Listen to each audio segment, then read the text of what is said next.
Até 2020, eu acreditava em outras coisas. Eu acreditava mais no espiritismo. Eu era adepta, eu não sei se eu posso falar aqui, mas eu vou falar. Eu vou falar porque eu preciso falar. Se for cortado aí, depois eu gravo de novo. Eu era adepta da Seishonoye. Acreditava. Lia muitos livros da Seishonoye. E por ser descendente de japoneses, a maioria da minha família, ela vem de uma cultura, de crenças fundamentadas no budismo, costumes, práticas, rituais, tudo mais voltado para o espiritismo, aos entes que já partiram deste mundo, as orações, rituais, eram mais voltadas não, só eram voltadas para os espíritos das pessoas que já não estão nesse mundo. Pensando aqui, não lembro de nenhum ritual feito para Deus. Não, tudo era para as pessoas que já partiram. O meu objetivo aqui não é falar mal, tá? Das religiões, das crenças, das filosofias, porque eu fui adepta também. Fez parte da minha vida. E minha intenção aqui também não é converter você, converter as pessoas, porque isso é só Deus que faz. É o Espírito Santo que convence uma pessoa, que transforma, que faz esse milagre da conversão. É o próprio Deus, o Espírito Santo, Jesus que vem, toca em você e faz assim, Não são as pessoas. Só que você ouvir o que uma pessoa tem a dizer, um testemunho, uma história, o que acontece? A pessoa, ela abre a mente, ela tem um novo conhecimento, ela adquire um novo conhecimento, é só isso. Mas a conversão é o próprio Deus que faz. Então, eu não vou falar mal das religiões, das crenças, das filosofias, mas eu vou falar a minha experiência, o que eu vivi.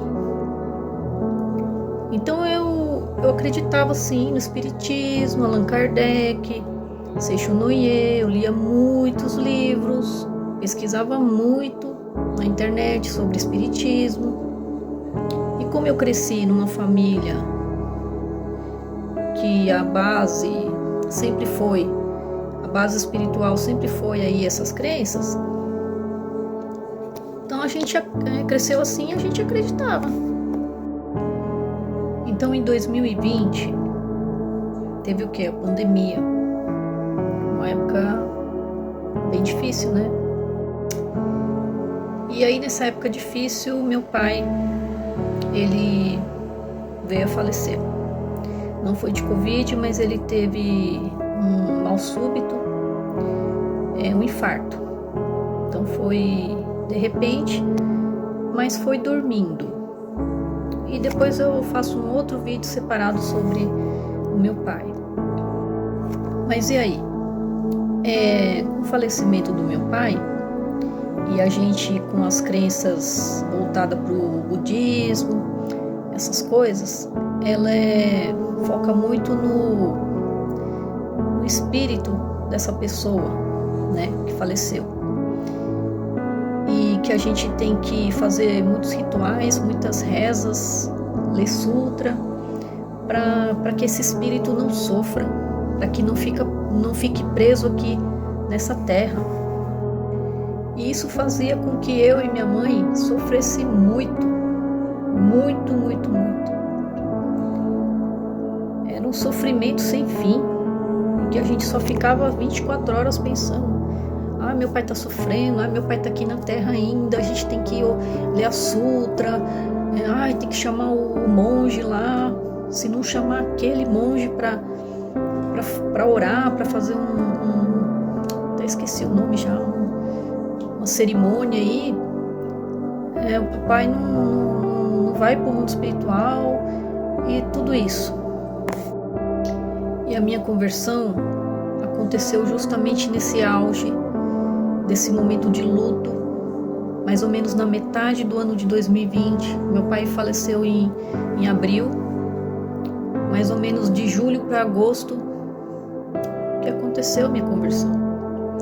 Foi num ponto assim, máximo assim, de sofrimento. Eu tava indo no psiquiatra, no psicólogo, fazendo outras terapias alternativas, acupuntura.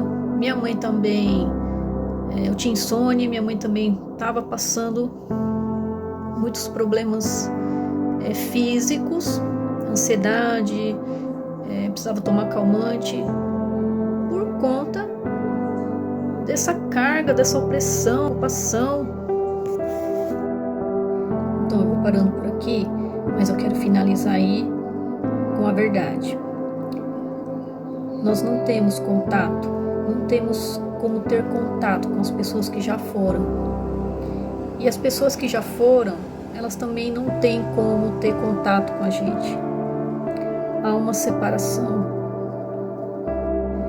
Desde o Antigo Testamento, Deus falou para as pessoas não entrarem em contato com os médiuns, com as pessoas que consultam os espíritos dos mortos.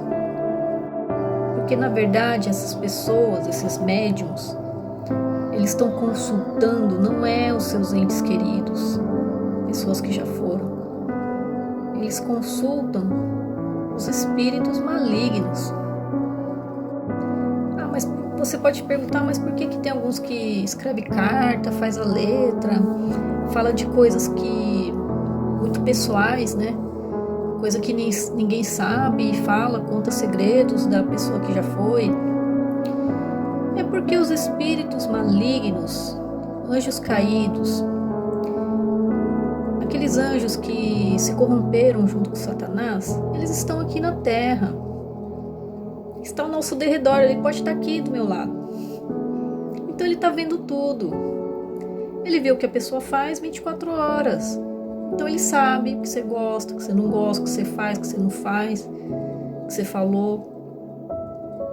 Então as pessoas que consultam os mortos, eles vão lá perguntar. Não é a própria pessoa falecida que respondeu. É os anjinhos lá do mal que estão respondendo essas perguntas. Deus é um Deus de ordem, é um Deus perfeito, é um Deus bom. Ele quer o nosso bem. Você acha que Deus ia permitir essa bagunça? Deus ia permitir você ficar sofrendo por causa de uma pessoa que já foi? A pessoa que já se foi, quem sabe é só Deus. O que vai acontecer com ela? Só Deus. Porque a vida é de Deus. É Deus que dá a vida. É Deus que dá, é Deus que tira. Nossa vida foi dada por Ele e é para Ele.